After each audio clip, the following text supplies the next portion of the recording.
안녕하세요. 저는 춘천 한마음교회 유슬초입니다. 저는 모태신앙인데요. 어렸을 때부터 교회를 다녔지만 왜 교회를 다녀야 하는지, 진짜 하나님이 있긴 한 건지 정말 모르겠더라고요.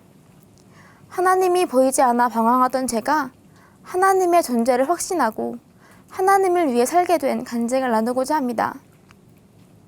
제 이름은 레위기에도 시편에도 요한복음에도 히브리서에도 나오는 정결함의 상징인 우슬초에서 따왔어요. 또 우리 교회엔 일종의 구역 모임 같은 작은 교회라는 게 있는데요. 어려서부터 우리 집에는 항상 작은 교회 예배가 있었고 부모님은 늘 말씀을 전하셨어요. 유치원에 다닐 때까지는 즐겁게 춘천을 갔는데 초등학생이 되니까 생각이 달라졌어요. 왜 교회를 가야 하지? 왜 하나님을 믿어야 하지? 도대체가 모르겠는 거예요. 교회엔 착한 사람들만 있다고 하는데 그때 제 눈에는 안 좋은 모습만 보였어요. 교회 사람들의 충만하고 뜨거운 모습보다 그 사람들의 실수 하나가 더 커 보이더라고요. 난 교회 사람들보다 내 친구들, 내 주변 사람들이 더 좋아 보이는데 왜 교회 공동체가 더 낫다고 하는지 이해할 수가 없었어요. 나한테 상처 주고 사람들한테 상처 주는 사람들이 정말 꼴보기 싫었어요. 그래서 난 절대로 이 사람들과는 같은 길을 가지 않을 거라고, 절대 이 사람들과는 같아지지 않을 거라고 다짐했어요.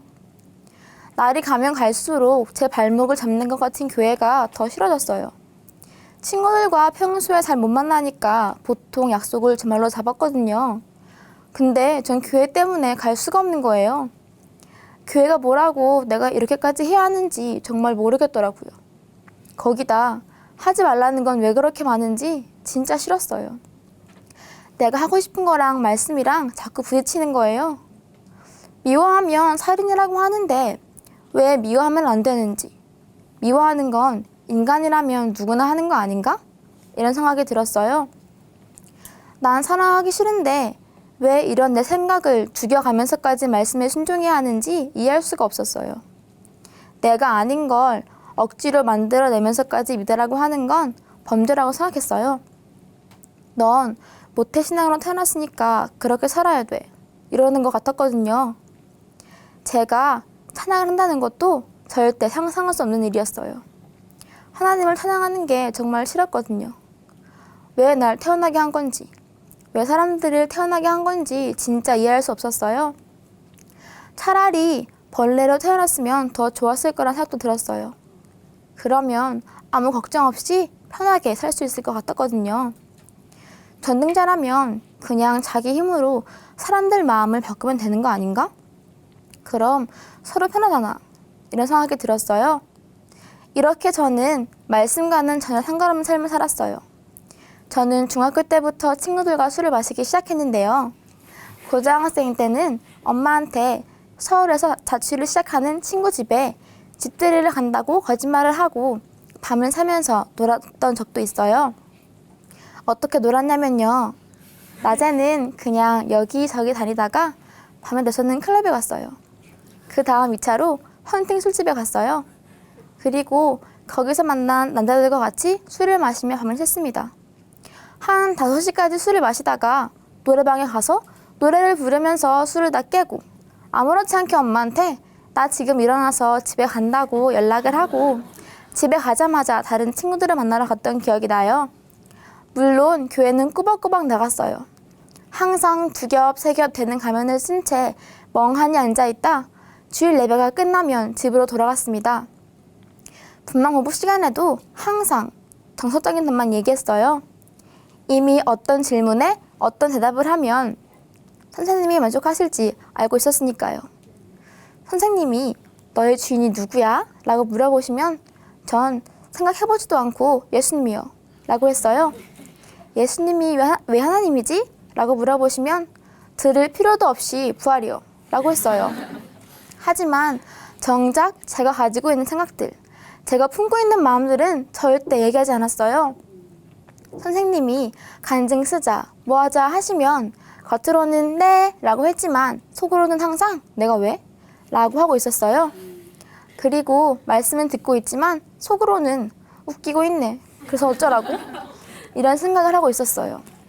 그런데 이런 내 생각을 얘기하면 말씀으로 교제가 필요하다면서 붙잡힐 게 뻔하고 선생님들끼리 기도 제목이라고 막 내 얘기를 할 거란 상상이 가니까 정말 철저히 나를 숨기고 나를 포장할 수밖에 없더라고요.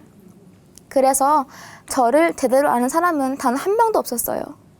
이렇게 가면을 쓰고 사람들을 대하는 시간이 길어지다 보니까 저도 제가 어떤 사람인지 모르겠더라고요.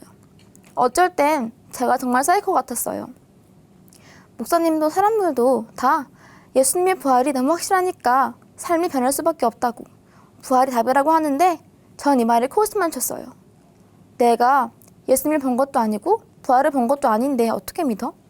성경이 기독교인들이 거짓말로 만들어낸 거면 그럼 성경이나 그리스 로마 신화나 다를 게 없는 거고 귀에 걸면 귀걸이, 코에 걸면 코걸이라는 식 아니야?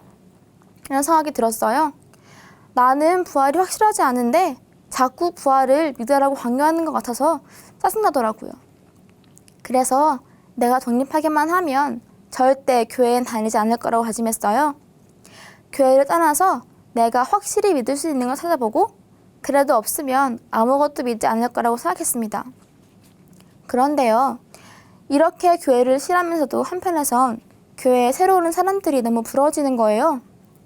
나는 오랫동안 말씀을 들어도 안 변하는데 새로 오는 사람들은 쉽게 변하고 쉽게 말씀을 받는 것 같았기 때문이었습니다. 뭐가 저렇게 확실하길래 삶이 변하는 걸까? 나랑 다른 점이 뭘까? 정말 궁금하더라고요. 사람들은 다들 변해가는데 저는 계속 제자리인 모습을 보니까 점점 지쳐지는 것 같았어요. 저 사람들은 저렇게 변해가는데 저렇게 인남받고 나가는데 대체 왜 나는 그대로일까? 저 사람들이랑 똑같이 예배를 드리는데 왜 나만 이렇게 힘들지? 왜 나는 변하지 않는 거지? 이런 생각이 계속 드니까 왠지 억울했어요. 저도 변하고 싶었거든요. 내 존재를 찾지 못하고 방황하는 걸 빨리 끝내버리고 싶었어요. 아예 좋아지던가 아니면 아예 나빠지던가 확실히 되면 좋은데 이것도 저것도 아니니까 너무 답답한 거예요. 대체 내가 언제까지 이렇게 살아야 하는 건지 가끔은 그냥 죽어버리고 싶었어요. 하지만 어쩔 수 없이 교회는 와야 했습니다. 어떤 어느 날 어떤 여자의 간증이 이슈가 되었는데요. 그 내용은 그 여자의 꿈에 하나님이 천국을 보여주시면서 내가 너희를 위해서 집을 이렇게 많이 만들어 놨는데 들어올 사람이 없다고 하셨다는 거였어요. 그런데 전 이 간증을 들으면서 너무 부러워졌어요. 나도 환상을 본다면 하나님을 믿을 수 있지 않을까 싶었거든요. 어떤 사람은 기도하다가 예수님을 봤다고 하고 또 반대로 귀신을 봤다고 하는 사람도 있고 저는 귀신을 봤다고 하는 사람도 부러워지더라고요. 내가 귀신이라도 본다면 하나님의 존재를 더 확신할 수 있을 것 같았으니까요. 그런데요, 이런 저에게도 말씀이 들리기 시작했어요. 우리 교회는 어른들뿐만 아니라 어린아이들, 학생들 모두 간증을 기록하는데요. 고3 때 저를 2년 동안 맡아주신 선생님의 간증 쓰라는 말을 단 한 번도 순종하지 않아서 죄송한 마음에 말씀 정리라도 써서 보내자 해서 간증을 보냈습니다. 그리고 그 간증이 우리 교회 홈페이지 중고등부 간증 게시판에 올라가게 되었어요. 그런데 제 간증을 본 분들이 간증 좋더라고 칭찬을 해주시더라고요. 저는 솔직히 칭찬을 해주시는 게 이해가 가지 않았어요. 그래서 그냥 들었으니까 저렇게 말씀하시는가 보다 했습니다. 그래도 혹시나 하는 마음에 계속 간증을 썼어요. 혹시라도 내 간증 안에 성령의 역사가 있는 거라면 그리고 사람들이 그걸 본 거라면 나도 변할 수 있지 않을까? 이런 생각이 들었거든요. 그래서 말씀에 더 집중하게 되었고 그러니까 처음에는 들리지도 않고 이해할 수 없었던 부활이 조금씩 들리기 시작했어요. 하지만 마음을 잡고 하려면 할수록 다 가시인 것 같고 거짓말하는 것 같고 너무 뻔뻔하고 이기적이하게 되는 거예요. 그런 생각을 하며 지내던 어느 날 토요일 사랑예배 기도 시간에 부활이 선명히 쓰게 해달라고 제발 이 생각들을 끊을 수 있게 도와달라고 기도하고 있었습니다. 그렇게 기도하는데 하나님께서 부활이라는 증거가 없었으면 좋겠다고 생각하던 제 중심을 보여주셨어요. 부활로 예수님이 내 주인이신 건 너무 분명하다는 이 사실을 받아들이기 싫었어요. 내 기준, 저 사람은 미워만 하다는 내 생각을 내려놓기가 싫은 거예요. 그래서 하나님의 말씀이 내 생각보다 옳다고 말하는 부활은 제 발목을 잡는 독사라고 생각했어요. 그때 하나님께서 십자가에 못 박히신 예수님을 보여주시면서 이렇게 물어보셨어요. 이 사람이 누구냐? 그냥 단순한 사람이냐? 물어보시는데 마음이 쿵 내려앉았습니다. 이분이 단순한 사람이 아니라 전능자 하나님이신 것이 보였어요. 이분은 예수 그리스도이시고 날 위해 죽으신 분입니다. 대답하는데 또 물어보셨어요. 그럼 너에게 예수라는 이름은 어떤 의미냐? 내가 고백했던 것처럼 정말 너의 주인이 만드냐? 너의 중심에서 진실로 부활을 통해 내가 너의 주인인 것을 믿느냐? 아무 말도 할 수 없었어요. 내가 예수님을 믿지 않았구나. 하나님께서 하나밖에 없는 아들을 주셨는데도 내 느낌과 감정이 더 중요하고 내 상황만을 늘어놓고 있었구나. 예수님을 주인으로 믿으면 저 사람을 사랑해야 할 것 같아서 철저하게 하나님을 거부하고 이분의 말씀 앞에 대적하는 사람이었음을 보게 되었어요. 고개를 들 수가 없었습니다. 하나님 앞에서, 아들의 생명을 내어준 하나님 앞에서 절대로 마음을 꺾지 않는 나. 이게 바로 저였어요. 마귀보다도 약한 사람이더라고요. 이런 죽어 마땅한 저를 위해 사람의 모습으로 오셔서 저의 죄를 위해서 십자가에서 죽으시고 부활하신 예수를 생각하니까 마음이 무너졌습니다. 제가 바로 예수님을 미워하고 예수님을 핍박하던 사람이었어요. 하나님, 저는 예수님을 주인으로 믿지 않았습니다. 용서해주세요. 하나님, 용서해주세요. 예수님께서 저에게 이렇게 말씀하시는 것 같았어요. 슬초야, 내가 어찌하여 나를 핍박하느냐? 내가 어찌하여 나를 미워하느냐? 내가 어찌하여 나를 정죄하느냐? 하나님의 말씀 앞에 굴복할 수밖에 없었습니다. 죄를 회개하지 않을 수 없었어요. 하나님, 예수님을 주인으로 믿지 않고 살았던 죄를 회개합니다. 오직 예수님만이 나의 주인이시고 나의 하나님이십니다. 그렇게 기도하는 저에게 이제라도 돌아와줘서 고맙다고 말씀하시는 하나님의 사랑을 보여주시는 거예요. 그 사랑에 너무 감동이 되더라고요. 하나님은 오해했던 게 다 풀렸어요. 하나님이 우리를 사랑하셨기 때문에, 우리와 깊은 사귐을 가지고 싶으셨기 때문에 우리를 지으신 거구나. 하나님은 인격적인 분이셨구나. 그래서 우리가 마음 주기를 원하고 계셨구나. 하나님의 관점으로 예수님을 보면 제가 멋대로 생각하고 욕할 수 있는 존재가 아니었던 거예요. 그런데도 우리의 주인이 되어주셨고 우리를 기다려주셨던 거였어요. 아직도 제 머리로는 이해할 수 없는 말씀들이 있어요. 하지만 이제는 토달지 않고 하나님께 알려달라고 해요. 또 하나님이 저에게 주신 사랑을 보니까 나도 사랑하는 게 마땅한 거구나. 교회는 하나님을 예배하기 위해 있는 거구나. 교회 사람들도 내가 판단하고 정죄할 사람들이 아니라 함께 하나님을 찬양할 사람들이구나. 내가 이 사람들을 위해서 죽을 수 있겠구나. 함께 하는 게 마땅한 거였구나. 이렇게 예수님의 부활이 확실해지니까 그렇게 싫었던 공동체와 함께 하는 게 자연스럽게 되더라고요. 대학생이 되고 교회가 새 건물로 이사를 하고부터 매일 청소를 하게 되었는데요. 특히 여름방학 때는 청년들이 청소를 맡아서 했어요. 그때 저는 식당 청소를 맡게 되었는데요. 그 중에서도 음식물 쓰레기를 맡았어요. 예전 같았으면 다른 사람들은 돈 벌고 스펙 쌓고 있을 시간에 내가 왜 여기서 이 여름에 이 냄새나는 음식물 쓰레기를 치우고 있어야 하냐고 짜증내고 있었겠죠. 그런데 이상하게 전혀 아무렇지 않았어요. 오히려 청소하는 게 즐겁더라고요. 함께 하는 게 좋았어요. 교회를 위해서 뭔가를 한다는 게 너무 기쁜 거예요. 내가 언제 이렇게 변했나 정말 신기했어요. 또 교회에 가만히 앉아 있는데 여기가 이런 곳이었나 싶은 거예요. 교회도 사람들도 너무 아름다워 보였어요. 난 이런 사람이 아닌데 왜 이러지? 싶으면서도 정말 신기했어요. 사람들 얼굴만 봐도 좋고 인사만 해도 좋은 거예요. 하나님의 사랑으로 사람들을 대할 수 있게 되었어요.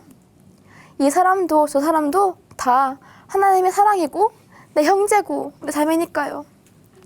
그리고 이제는 교회를 위해서 내 시간을 드릴 수 있게 되었어요. 유치부 교사로, 찬양팀으로, 번역으로 교회를 섬길 수 있게 되었거든요. 예전에 저라면 상상할 수 없는 일이지만 지금은 감사함으로 섬기고 있어요. 처음에는 그냥 아이들이 좋아서 유치부로 들어간 거였거든요.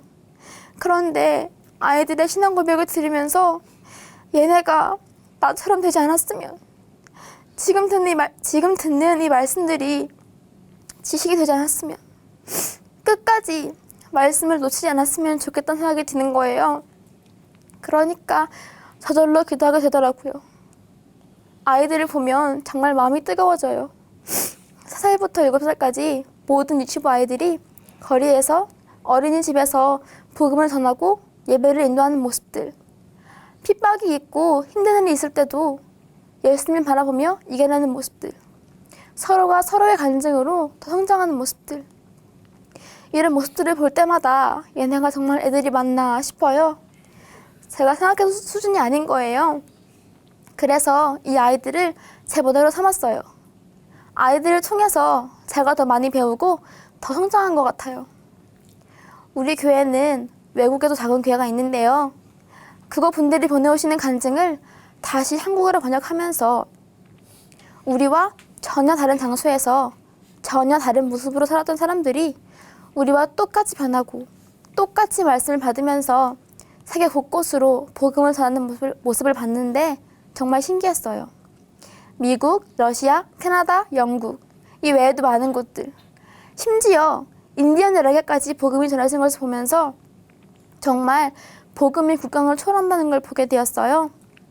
또 하나님의 말씀은 살았고 운동하겠다는 말이 무슨 뜻인지 이해가 되는 거예요.